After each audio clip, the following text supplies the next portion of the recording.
The Dancing Curse. A New Orleans. In the old Garden District of New Orleans, Louisiana, there lived a governor named William Hartley in a grand white mansion that had stood for over 100 years. His daughter Celeste was the only family he had left. Celeste's mother had died shortly after her birth. William had raised Celeste alone, giving her everything, loving her completely, trying to fill the space that her mother's absence had left. He did not always succeed, but he tried every single day. Celeste was 19 now. Beautiful, smart, kind. But she had one quality that frightened people away from her. Every night, without fail, she would go to the second-floor balcony of the mansion in bare feet and dance. Not practiced, choreographed dancing. Something wilder. Something that didn't look entirely chosen. She would wake at 2 or 3 in the morning, walk to the balcony, and dance in the darkness until the exhaustion took her back to sleep. She never remembered doing it in the morning. The servants whispered, the neighbors talked, and the young men who might have courted Celeste heard the stories and found reasons to be elsewhere. Anxious faced with sweat, William Hartley had tried everything. He had taken Celeste to doctors in New Orleans, and then to specialists in Boston, and then to a sleep clinic in Chicago. The results were always the same. Nothing wrong. No pathology, no explanation. She was healthy. She simply danced in her sleep on the balcony every night. One evening, Celeste sat across from her father at the dinner table and said what she had been holding for months. "Stop trying to fix me," she said, not unkindly. "Nobody wants to marry a woman who dances alone on her balcony in the middle of the night. I've accepted that. You should too." William set down his fork. "Your mother danced," he said. He said it quietly, the way you say things you have been carrying alone for a long time. "On this balcony. She did it because she loved it, and because she did it secretly, and I never told her not to. And one night her foot caught the railing, and..." He stopped. "You were 3 months old. She never made a sound that I heard." Celeste looked at him. "The dancing you do isn't yours," he said. "I've believed that for a long time. I think your mother's spirit never found peace. I think she's completing something through you." Broken heart. Celeste was quiet for a long time. Then she said, "Then we need to help her find it." William had a friend, an old Louisiana woman named Miss Agnes who had lived in the Bayou country her whole life and understood things that the sleep clinics in Chicago did not have categories for. He had not called her because he had been trying to solve this scientifically. Now he called her. She came on a Friday afternoon in September. She was 82 years old and moved slowly and had eyes that made you feel like she was looking at something slightly behind your face rather than at it. She walked through the mansion without speaking, touching walls and door frames occasionally. She spent 15 minutes on the balcony by herself. When she came back inside, she sat at the kitchen table and accepted the coffee Celeste offered and drank half of it before she said anything. "Your mother's name was Eleanor," she said to Celeste. "Yes. She was a dancer. She was very good. She never danced publicly because your father was in politics and she thought it would look wrong, a governor's wife doing something like that. So she danced here, alone, at night when nobody could see." William's face was very still. "When she fell," Miss Agnes said, "she was in the middle of something, a specific piece of music she loved. She died before it finished." She looked at both of them. Some souls don't leave when a life ends. Some stay for what they didn't complete. "Can she be helped?" Celeste asked. "Yes," Miss Agnes said, "but it has to be done on the right night.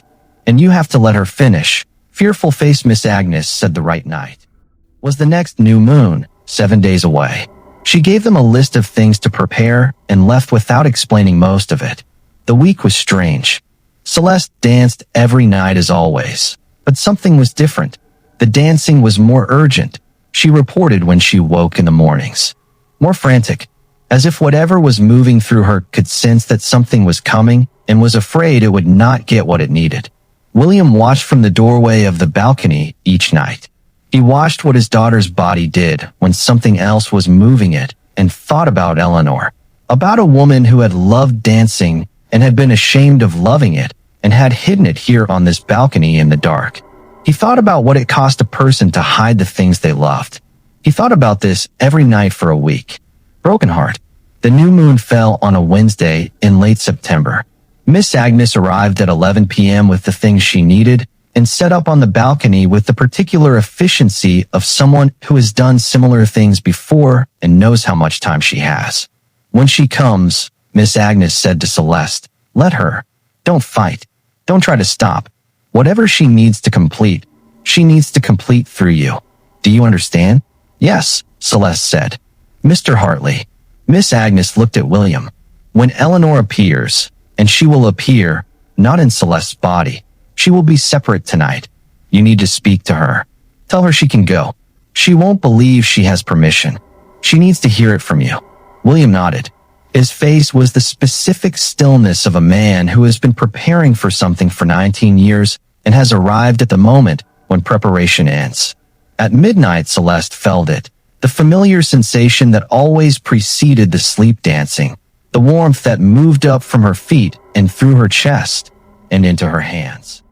At all, it was the town's old silversmith, a man named Eli Granger.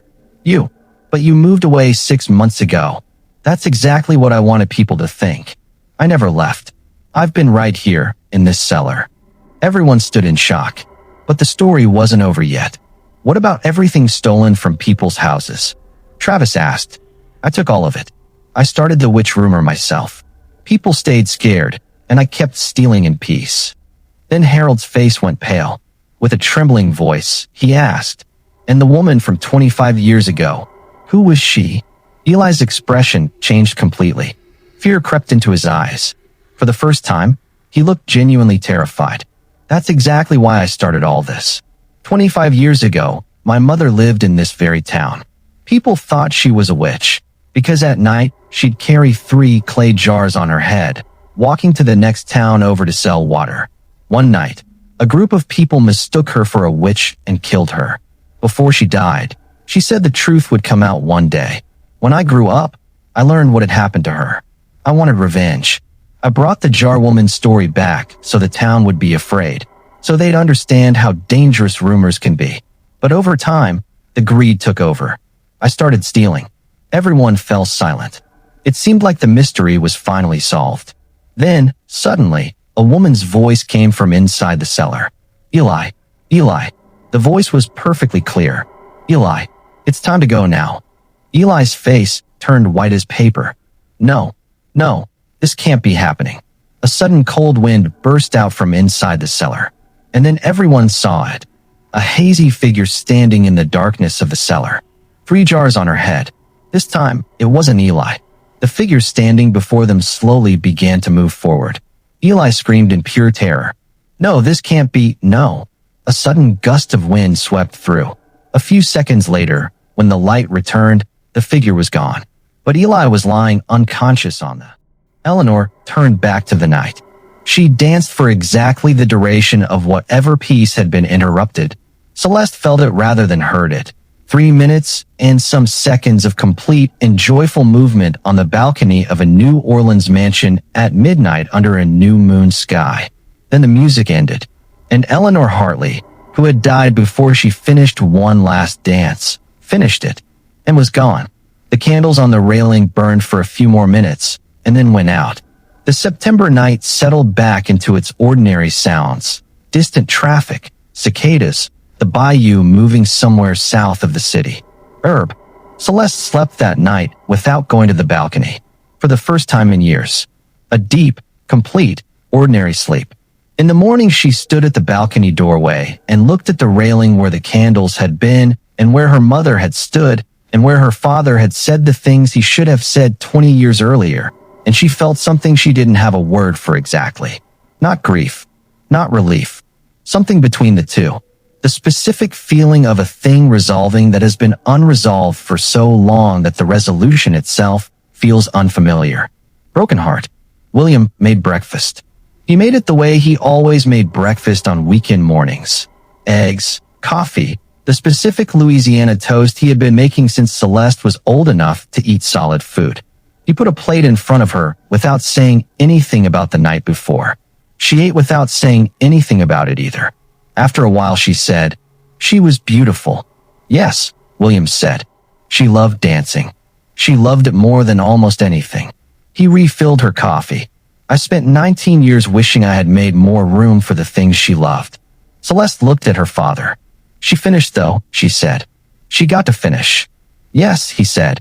She did.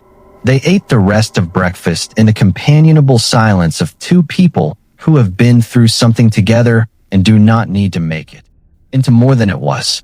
Smiling face with smiling eyes. Miss Agnes came by that afternoon to collect her things from the balcony. She moved through the house with her usual unhurried efficiency and accepted the payment William offered and declined the second cup of coffee. At the door she stopped. "Your daughter is going to be fine," she said to William. The dancing was never hers. Now she has herself back. She looked at him with those eyes that looked at something slightly behind things. "You should have told her sooner." "I know," he said. "People think the dead hold on to the living," Miss Agnes said. "Sometimes that's true, but sometimes the living hold on to the dead by not finishing things.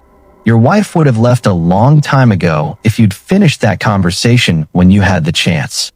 William stood in his doorway and watched her walk to her car. Then he went back inside. Celeste was on the balcony in the afternoon light, sitting on the railing with her coffee, looking at the garden district below. Not dancing, just sitting. The specific posture of someone who has returned to their own body after a long absence and is relearning how it feels to simply be in it. "Dad," she called when she heard him inside.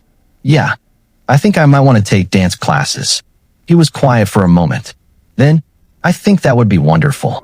She stayed on the balcony until the evening light changed and the garden district lit up below her, and she did not dance. Not that night. Not the next night. Not any night after that. Her mother had finished. And Celeste, for the first time in her adult life, was entirely her own. Dove, the end ghost.